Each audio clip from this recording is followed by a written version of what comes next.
Chapter 12 Causation. Every cause has its effect, every effect has its cause, everything happens according to law. Chance is but a name for law not recognized. There are many planes of causation, but nothing escapes the law. The Kybalion. The great sixth Hermetic principle, the principle of cause and effect, embodies the truth that law pervades the universe, that nothing happens by chance, that chance is merely a term indicating cause existing but not recognized or perceived, that phenomena is continuous, without break or exception. The principle of cause and effect underlies all scientific thought, ancient and modern, and was enunciated by the Hermetic teachers in the earliest days. While many and varied disputes between the many schools of thought have since arisen, these disputes have been principally upon the details of the operations of the principle, and still more often upon the meaning of certain words. The underlying principle of cause and effect has been accepted as correct by practically all the thinkers of the world worthy of the name. To think otherwise would be to take the phenomena of the universe from the domain of law and order, and to relegate it to the control of the imaginary something which men have called chance. A little consideration will show anyone that there is in reality no such thing as pure chance. Webster defines the word chance as follows: a supposed agent or mode of activity other than a force, law, or purpose, the operation or activity of such agent, the supposed effect of such an agent, a happening, fortuity, casualty, etc. But a little consideration will show you that there can be no such agent as chance, in the sense of something outside of law, something outside of cause and effect. How could there be a something acting in the phenomenal universe, independent of the laws, order, and continuity of the latter? Such a something would be entirely independent of the orderly trend of the universe, and therefore superior to it. We can imagine nothing outside of the all being outside of the law, and that only because the all is the law in itself. There is no room in the universe for a something outside of and independent of law. The existence of such a something would render all natural laws ineffective, and would plunge the universe into chaotic disorder and lawlessness. A careful examination will show that what we call chance is merely an expression relating to obscure causes, causes that we cannot perceive, causes that we cannot understand. The word chance is derived from a word meaning to fall, as the falling of dice, the idea being that the fall of the dice, and many other happenings, are merely a happening unrelated to any cause. And this is the sense in which the term is generally employed. But when the matter is closely examined, it is seen that there is no chance whatsoever about the fall of the dice. Each time a die falls, and displays a certain number, it obeys a law as infallible as that which governs the revolution of the planets around the sun. Back of the fall of the die are causes, or chains of causes, running back further than the mind can follow. The position of the die in the box, the amount of muscular energy expended in the throw, the condition of the table, etc., etc., all are causes, the effect of which may be seen. But back of these seen causes there are chains of unseen proceeding causes, all of which had a bearing upon the number of the die which fell uppermost. If a die be cast a great number of times, it will be found that the numbers shown will be about equal, that is, there will be an equal number of 1 spot, 2 spot, etc., coming uppermost. Toss a penny in the air, and it may come down either heads or tails, but make a sufficient number of tosses, and the heads and tails will about even up. This is the operation of the law of average. But both the average and the single toss come under the law of cause and effect, and if we were able to examine into the preceding causes, it would be clearly seen that it was simply impossible for the die to fall other than it did, under the same circumstances and at the same time. Given the same causes, the same results will follow. There is always a cause and a because to every event. Nothing ever happens without a cause, or rather a chain of causes. Some confusion has arisen in the minds of persons considering this principle, from the fact that they were unable to explain how one thing could cause another thing, that is, be the creator of the second thing. As a matter of fact, no thing ever causes or creates another thing. Cause and effect deals merely with events. An event is that which comes, arrives, or happens, as a result or consequent of some preceding event. No event creates another event, but is merely a preceding link in the great orderly chain of events flowing from the creative energy of the All. There is a continuity between all events precedent, consequent and subsequent. There is a relation existing between everything that has gone before and everything that follows. A stone is dislodged from a mountainside and crashes through a roof of a cottage in the valley below. At first sight we regard this as a chance effect, but when we examine the matter we find a great chain of causes behind it. In the first place there was the rain which softened the earth supporting the stone and which allowed it to fall, then back of that was the influence of the sun, other rains, etc., which gradually disintegrated the piece of rock from a larger piece. Then there were the causes which led to the formation of the mountain, and its upheaval by convulsions of nature, and so on ad infinitum. Then we might follow up the causes behind the rain, etc.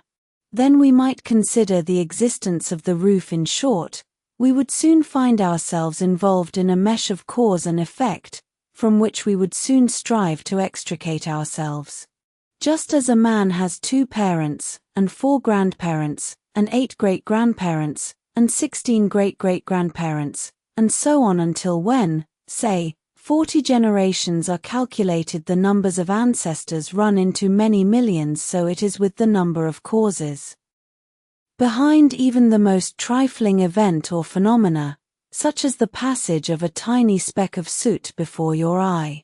It is not an easy matter to trace the bit of soot hacked to the early period of the world's history when it formed a part of a massive tree trunk, which was afterward converted into coal, and so on, until as the speck of soot it now passes before your vision on its way to other adventures.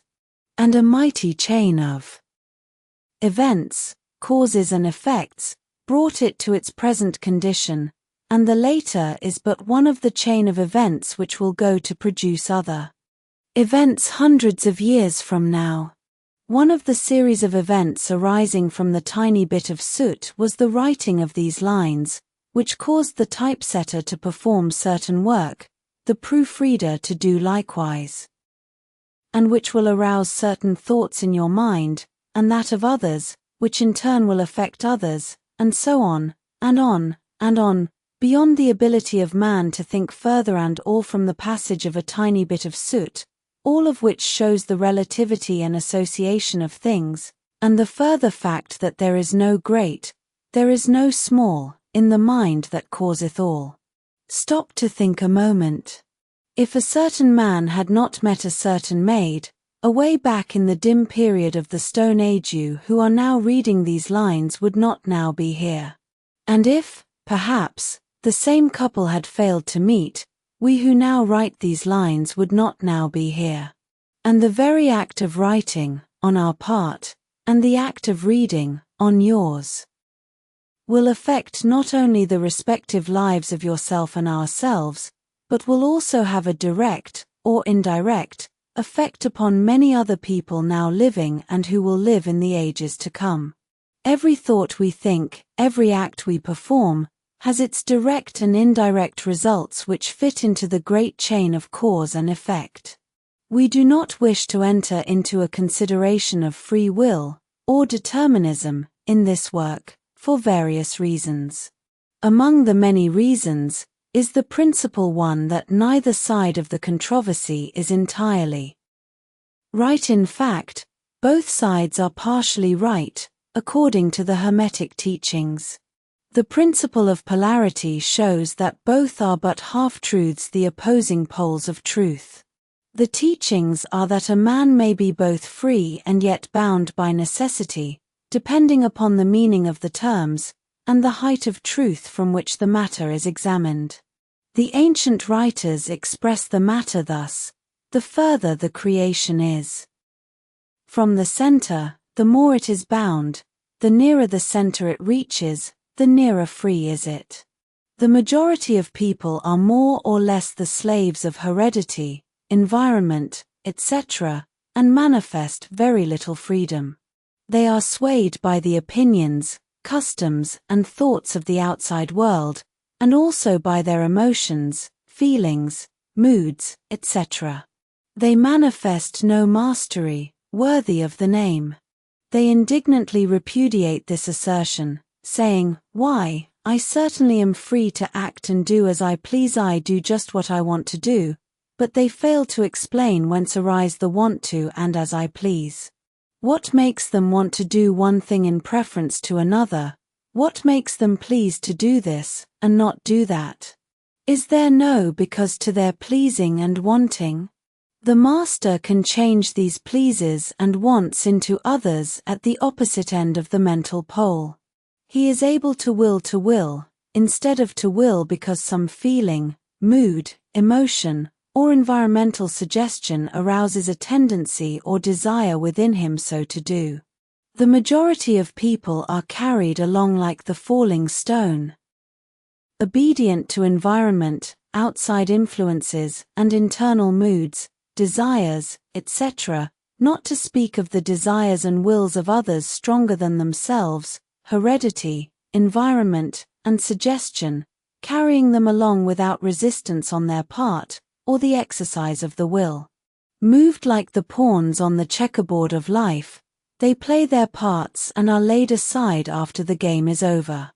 But the masters, knowing the rules of the game, rise above the plane of material life, and placing themselves in touch with the higher powers of their nature, dominate their own moods, characters, qualities, and polarity, as well as the environment surrounding them, and thus become movers in the game, instead of pawns, causes instead of effects. The masters do not escape the causation of the higher planes, but fall in with the higher laws, and thus master circumstances on the lower plane. They thus form a conscious part of the law, instead of being mere blind instruments. While they serve on the higher planes, they rule on the material plane. But, on higher and on lower, the law is always in operation. There is no such thing as chance.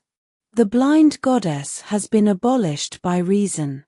We are able to see now, with eyes made clear by knowledge, that everything is governed by universal law, that the infinite number of laws are but manifestations of the one great law, the law which is the all. It is true indeed that not a sparrow drops unnoticed by the mind of the owl, that even the hairs on our head are numbered, as the scriptures have said. There is nothing outside of law, nothing that happens contrary to it.